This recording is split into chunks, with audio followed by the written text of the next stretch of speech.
آمنوا بالله ورسوله وأنفقوا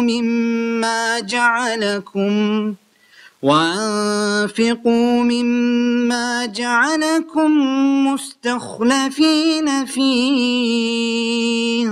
فالذين آمنوا منكم وأنفقوا لهم أجر كبير. أعوذ بالله من الشيطان الرجيم. بسم الله الرحمن الرحيم.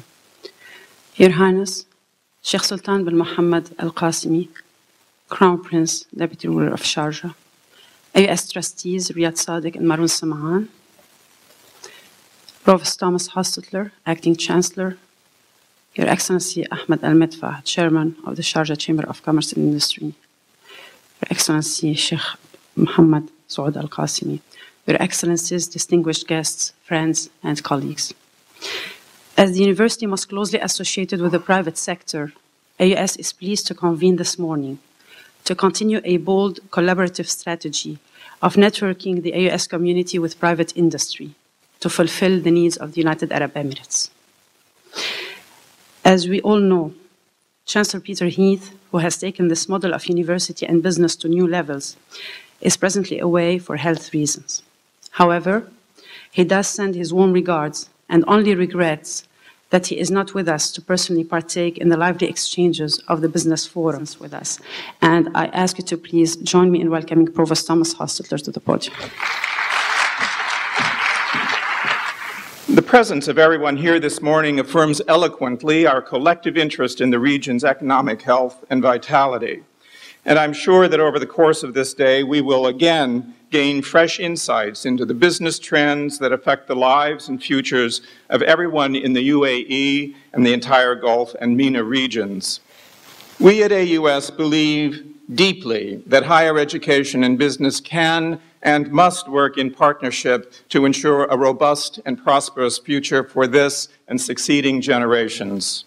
As a university in and of Sharjah, in and of the UAE, the American University of Sharjah takes to heart its mandate to produce leaders in all fields of human activity, and nowhere is our commitment stronger than in educating the business leaders for the future.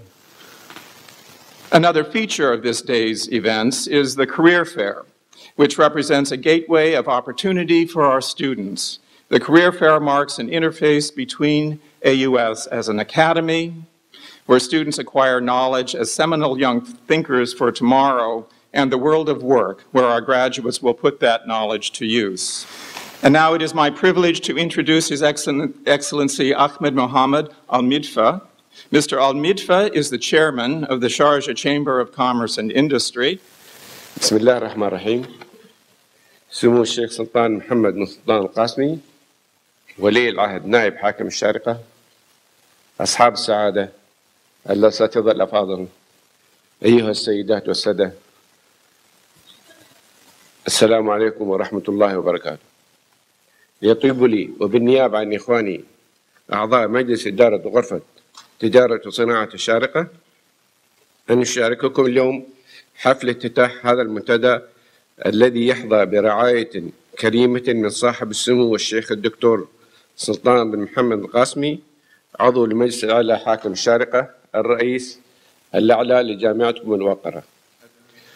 قضايا وتحديات التنمية المستدامة، كما أننا على ثقة من أن المنتدى سيتيح للمشاركين مساحة جيدة لطرح ومناقشة سبل وكيفية استثمار الخبرات والكفاءات وقصص وتجارب مسيرات نجاح المستثمرين لتمثل نماذج تحتذى لخطوات التفوق والإبداع للشباب والأجيال القادمة. وانطلاقا من أهمية وقيمة المنتدى وفعالياته المصاحبة ومشاركتكم الإيجابية ومحاورتكم الثرية المأمولة، فإن غرفة التجارة وصناعة الشارقة حريصة على الإسهام في بلورة آلية عمل مشتركة، وترحب بالتواصل مع الجامعة الأمريكية والجهات المشاركة لمتابعة ما يثمر عنه هذا الحدث من نتائج يمكن تنفيذها على أرض الواقع.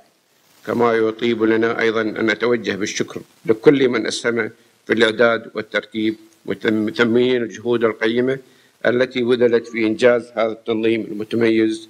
آمين التوفيق والسداد الجميع. شكرا لكم والسلام عليكم ورحمة الله وبركاته.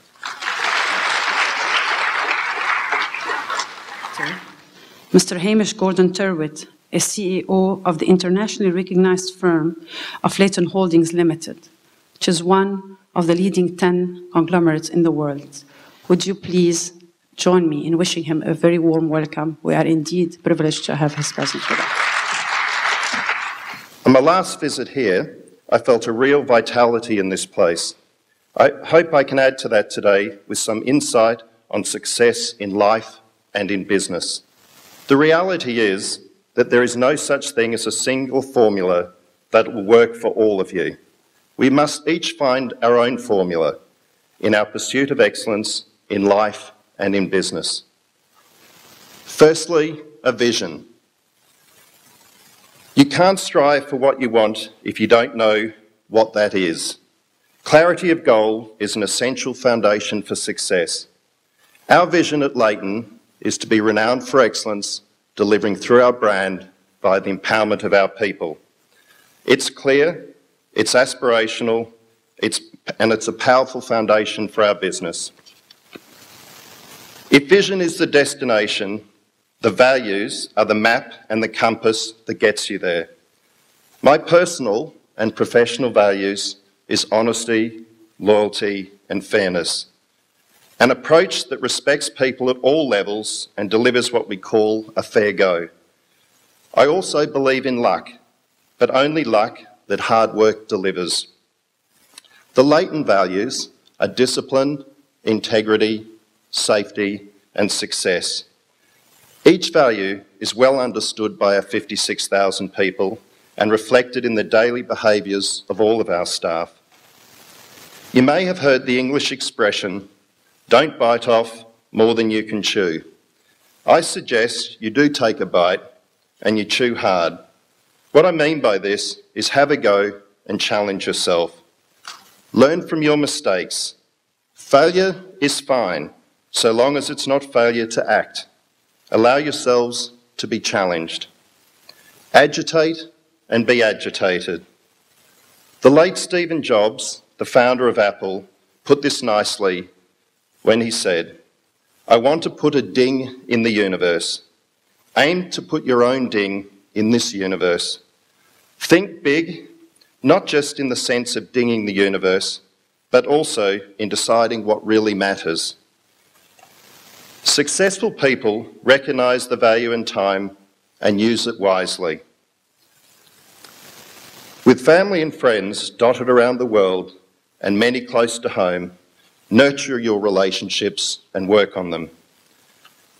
My final practical piece of advice is make sure you do things that you really enjoy.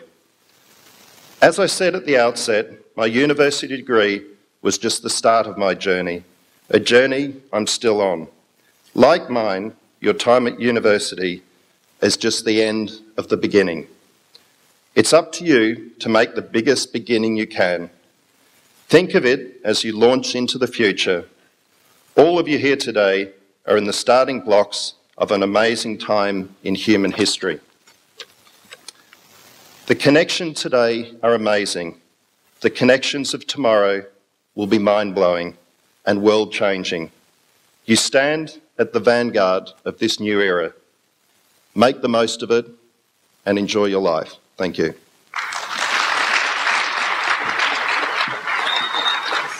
Representing a leader in global finance, Arif Al-Naqvi is founder and CEO of the Abraj Group, which has consistently been identified what sectors were positioned to take off in the tightly constrained global equity market. Recently, Private Equity International named Mr. Arif Naqvi as one of the 50 most influential people in the global private equity industry. Will be chairing the exclusive interview session of Mr. Arif Al-Naqvi. If they would both care to please join us to the podium, and if you would please warmly welcome them. I think let's just first very quickly define and understand that over the course of the next 10 minutes, what I can give you is, in essence, the headline structures around where this industry is going and where it is. I see the biggest opportunity as being in the fact that we can still enhance and improve businesses. We're still at the phase where growth capital is the need of the game, where across asset classes, whether it's infrastructure, whether it's real estate, and whether it's businesses that are starting off, the amount of capital that can be deployed to scale them is dramatically greater in terms of need than what you would find in the West. In the West, the private equity industry is all about leverage, pretty much.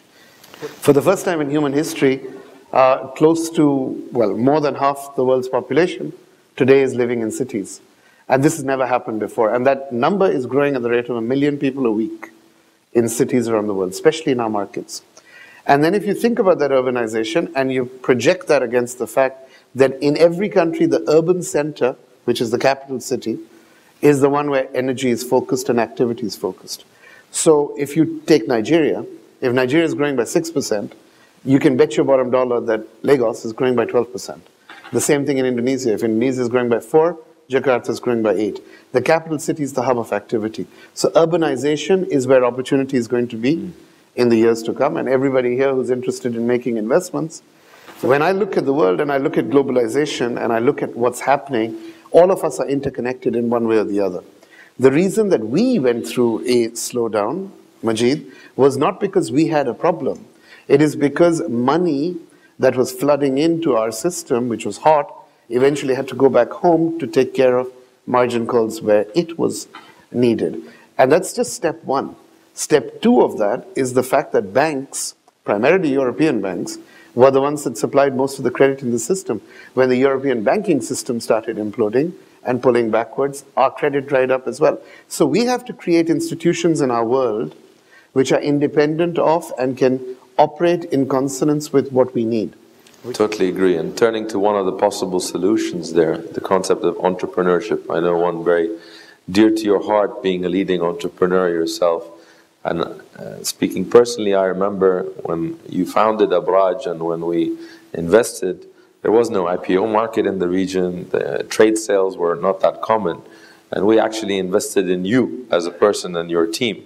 And then the rest kind of happened. And turning to Einstein's comment that it's 99% perspiration, 1% inspiration. People see the inspiration part maybe from you. Can you tell us a bit about the perspiration that went behind it, that led you to the stage ready to found your own business, and some words of advice for the students in particular and the audience about what the entrepreneurship challenge really requires and what they can learn from that experience?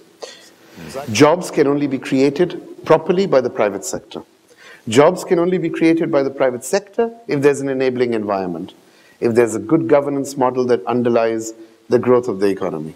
And for me, whether we're in Sharjah or whether we're in Egypt or whether we're anywhere across this region, the reliance on government that people generally have has to come down because it's putting a stress on the system. Yes, we have rich governments, but that doesn't mean they can keep going. And the real reality is that the SME sector, which is the engine of this region, and the SME sector provides close to 85 to 88% of employment opportunities in this region, needs to grow, and that can only happen through entrepreneurship. It's the only way unemployment issues can be solved. What needs to happen more in the investment environment in this region in particular? Any answer I give goes into the realm of politics. And that, unfortunately, is not something that we business people are very good at or understand. But within the context of this region, business, politics, and society are inextricably linked. And each one has to grow off the back of the other because within that is a sustainability of a prosperity model. But those opportunities, like you said, capital is a coward. If you look at those statistics tell you that you could deploy tens of billions, in fact, trillions of dollars, and keep growing the opportunities in this region. Because it's just a fact. We need more hospitals. We need more schools. We need more roads. We need more of everything. Fantastic. What an excellent start. Set the theme for the rest of the Business Forum. Arif Naqvi, thank you very much. Thank you. Mr. Sultan is CEO of the Emirates Integrated Telecommunications Company, better known to all of us as DO. I would like to take you through a recreational journey in looking differently to what the first distinguished speaker mentioned as one of the main driver of change that existed and that exists today, and that will fundamentally impact not only every business, but everything we do as individuals, communities, in our families, and the way we deal with our social interactions, and of course, in our work environment. And change is something completely embedded in what we live. It's factored in our DNA. We are born as kids, and then we grew up, and these are things that we factor. When change becomes a little bit faster than what we are used, we feel it as disturbance. When we are in a plane and the pilot tells us, ladies and gentlemen, we are going through a zone of turbulence, it just means that probably the altitude on which the plane is flying is changing more rapidly than it should. When this change becomes disrupting of the things we used to do, then we feel it all with anxiety. We feel it as a crisis, and we feel completely overwhelmed with this. Be it a disruptive change in the layers of Earth, then it causes earthquakes and tsunamis. Being disruptive change in patterns of economy, and then we live world crisis. But this is mainly because certain things that were done in a certain pattern are moving faster than they should be. New things that we are doing, and that is affecting business. With new behavior, you have now new business players. Just to keep in mind that the brands that you probably know best and that are the best known in the world, the Apple, the Google, the Amazon of this world, the Facebook of this world, are very young brands if compared, and spend on their branding a fraction of what other big players spent on branding through decades and decades. This is the economic equation that is happening. New business players inducing new business models inducing new business flows. And by the way, I believe that fundamentally the flow where things are happening, Arif mentioned that things like urbanization, because this is a flow of things, and business people, civilizations are built around that. So is this creating new civilization models?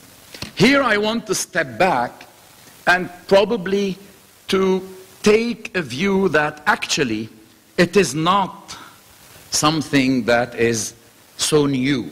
Now, things are changing because disruptive change is happening. This disruptive change is happening at the level of content aggregation, and today it is not the iPod that disrupted the music and completely transformed the borders of a music industry that has decades of age. It is the, you don't see it here, it's the iTunes. I don't see it because it's the iTunes and the YouTube. The other disruptive change is the three screens coming together. In terms of change, to give you an just to illustrate, to leave you with some impressions. This, just imagine, this Maasai farmer or warrior in the most remote area of Africa, with just a simple phone, just a simple feature phone, has as much communication capabilities than President Reagan 25 years ago, when President Reagan was the president of the most powerful country on earth. Imagine what it means, imagine the change. Now imagine the same Maasai warrior or farmer with a smartphone, and then he has the same access to knowledge than President Clinton 15 years ago, when President Clinton was the president of the most powerful country on earth. This is a radical shift. This is a game-changing outcome that I'd like you to consider. There are questions because there are concerns. If we want this tremendous change to be a conditioned precedent for a better tomorrow, we need to ensure that there are fair and ethical practices in the governance of driving this development. This is fundamental. It all boils down to governance. In my opinion, without disagreeing that the fundamental of what happened was economical at the root, but the governance was the key point. The social governance, the ethical and fair governance. And the second thing, we need to have a balance between more openness. Young people want things to be more open, but as well, security, privacy, intellectual copyright. I use the term, we call it the new universe, and it's a great way for me to thank you for giving me this opportunity. Thank you very much.